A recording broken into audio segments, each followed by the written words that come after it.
If you find yourself there where you feel like you've got to stand in the gap, tell everybody what to do because nobody's listening, nobody's functioning, you have to be the one to start doing it. And it seems to others like you are just being bossy and irritating and taking over.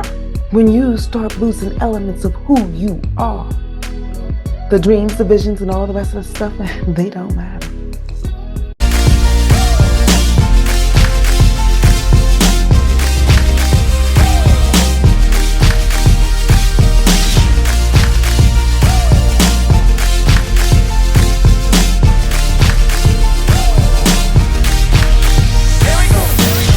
Hey now, how is everybody doing? Welcome to Red Alert Diaries with Tanya E. Hood.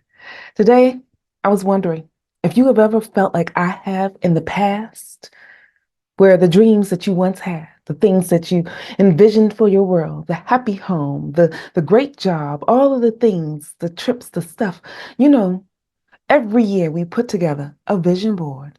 The amazing things that we put on that board, oh, they look so great. And we let our minds go into great places. But what happens if you find yourself in a place where that vision isn't such a great vision anymore because it fell apart? I went through a space where the dreams that I thought I would have manifested didn't. The life that I envisioned for myself fell apart. And what I thought I could do next, I didn't even have the mindset or the wherewithal to get to that position because my emotional chaos was so full. It drained me. It drained all the elements of who I thought I was at the core of my being. And I lost me. When you start losing elements of who you are, the dreams, the visions, and all the rest of the stuff, they don't matter. If you had a way to figure out what you were experiencing early on, before the chaos started tumbling so deep, would you be interested in knowing what that is? Would you really want to know how to figure out your stages of conflict? You see, one of the things that I teach, share, and show is our conflict sequence. And in knowing your conflict sequence, there are several stages that you walk through. There are three that I typically walk through with my clients. In stage one, you get the idea of making certain that you can quickly identify, is everything okay here? Am I going to still be all right? Can I find the answer that I need to get to my next position? If you can figure out in that stage, then you will have an ability. It's sort of like a secret superpower to eliminate conflict quickly. Because y'all, I didn't have it in the beginning.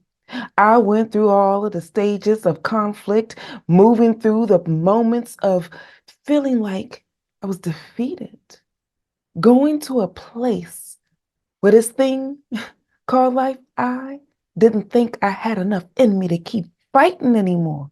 I fought all I could fight. I did all I thought I could do, and I was done. Do not let life put you in a position where you start making permanent decisions for temporary solutions. I almost did that. And had I done that, I would have missed out. I would have missed out on some of the best years of my life, some of the joyous moments that I have encountered. And I would not be able to tell you how you can navigate your conflict sequence. So let me give you a quick insight about it now. The first stage of your conflict sequence is making certain that you recognize, is this a situation where I'm rising to the challenge? Because I know what needs to be done.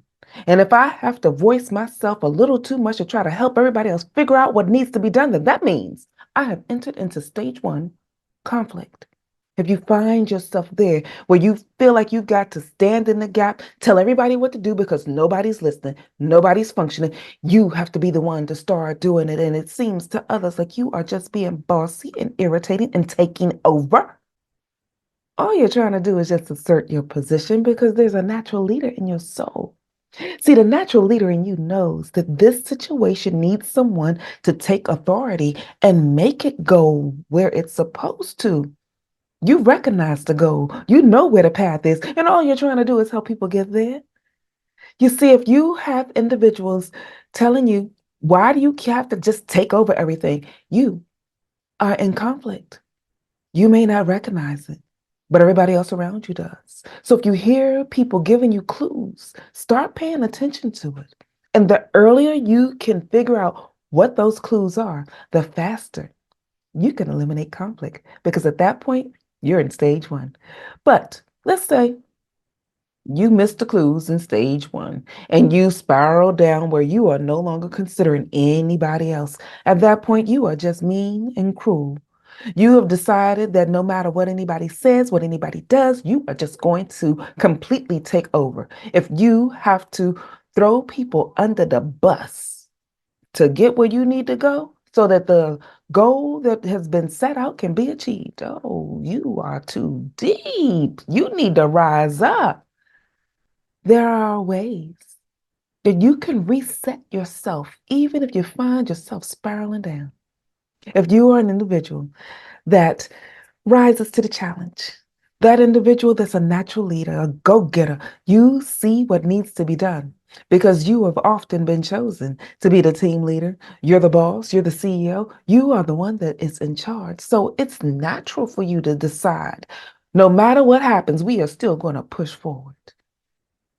If you do that, you will find yourself in a position where you'll be by yourself trying to steer a ship that needs a team and you no longer have one. Or people will be running away from you just because you show up. That's not a place or a position you want to be. So what you do is pull up a different strength. You see, they're inside of your soul. There are other elements to your being. It's like looking at a different element of your multifaceted self. You have the ability to pause. If you hear somebody saying, why do you have to do all of that? It's not that serious, it's not that deep. Pause. The pause gives you a moment to give yourself a chance to look at the situation. And if you can gauge that the situation can be okay, don't forget to do the next part. See who else you can get to join you on the journey. When you feel like you got to do everything by yourself, that is when you start barreling over people. Don't do that. It is time to pull up a different strength, pull up a different element of who you are, because in you is someone that cares about others.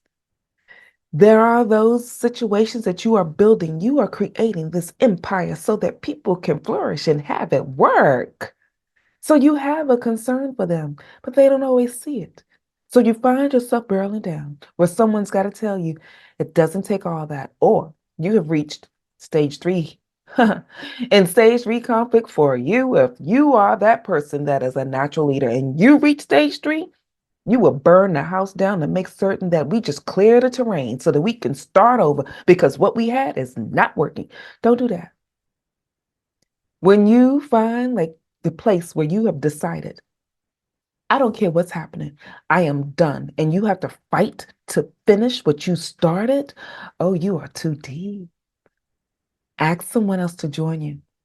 This is where, when things are going well, you create a team. Create a team of individuals that can actually tell you when you're wrong. Because as a natural leader, you don't want to hear when you are going south. You don't want to hear when you are messing up. You don't want anybody to give you any insight about your bad behavior. But you need to be held accountable. So find someone that can hold you accountable to operating in excellence because you are the leader that people need. But you still need someone that can tell you when you're wrong and that you are smelling your ish. When you have someone, when things are going well, that you trust, when things go south, it's a little bit easier to look towards that person because you know they have your best interest at heart. The way that you find someone that does that for you is to look for those individuals that are with you in your storm. Because in stage one of your conflict sequence, they won't leave you. They'll still be there trying to help you find a solution, trying to help you clear the path, trying to help you get back to the goal. If you have someone in your world that will stand with you in the middle of your storm, that is the person that you need to have as your accountability partner that can help you pull up a different strength when things start going south.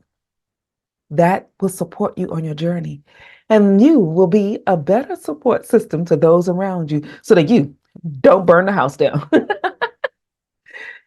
So if you find yourself in a position where these stages are coming faster than you imagine, here are some of the things that you can ask someone to tell you.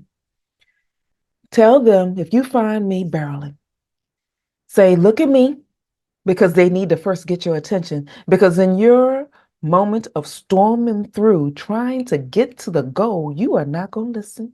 So give them permission to pause you and to tell you to look at them so that they have your full attention. Because once they have your full attention, that is where you'll begin to let some of the other strengths in you show up, because you are multifaceted. All the elements of your being are so amazing, and they can then tap into the other amazing parts of who you are. Because people will start thinking that you're mean, you're not. And when you are settling down, things are going well again. You don't want to find yourself by yourself or people scared of you because they're tiptoeing around because they don't know what to say to you. They don't call you or talk to you or engage because they're afraid of the next blow up because you're too volatile. Don't let that continue to be your journey. When they pause you, pay attention and receive it in love. Because here's the thing. My stage 1 conflict sequence is analytical. I think through the process, so it's not too bad. But if I get to stage 2 or stage 3, what I just shared with y'all is what I had to do to get me healed, to get me whole, to move me into a better direction. So I had to find someone that I gave permission to say, Tanya, you're doing too much. For me now, in my current marriage, my husband Eric is the one that does it to me. And he knows me so well. He is so in tune with me. And I am thankful because I needed someone that was more in tune with my emotional flow so they can pause me before I started barreling. He could tell often before I got to the deeper parts of my stage 2 conflict that I was getting there. And he would look at me and he would just smile. His smile paused me. I gave him permission in advance to hold me accountable. As a result of that, I've been able to eliminate conflict quickly. And I have a course that I have created with these strategies and actionable steps that I often share. Twice a year, I share this course in order for individuals to get the opportunity to know their conflict sequence, to get the opportunity to know how to help someone position you to be your best self, because you are the natural leader. You know what needs to be done, and to get where you need to go, you need a team. This will help you keep your team safe, reach the goals that you desire, and master your personal superpower of being a magnificent leader. So if you want to join me in the next Eliminating Conflict Quickly course, leave your information below. Say you want to go, and then I'll put you on the wait list. Once I start that course up again, I will be certain to reach out to you so that you can register. I offer a free opportunity, but then I go deeper. And if you want to go deeper with me, then we can have that opportunity on the next moment of Eliminating Conflict Quickly. So if you don't remember anything else I shared today, here's the one thing I want you to know. The natural leader in you has tools and support to reach your goals and understanding about how to navigate your conflict sequence. Let me know, and we can join each other on the journey. And if you're looking for other things that I have available to offer, go to my website, TanyaEHood.com. There you can click under the Work With Me tab to see the various ways that we can work with one another. And if you are on YouTube live, join me every Tuesday at 7 p.m. Eastern Standard Time, where we can continue this conversation, or we can start a new one. In the meantime, this is Tanya E. Hood, walking in my purpose, and I want you to do the same. When the waves are taking you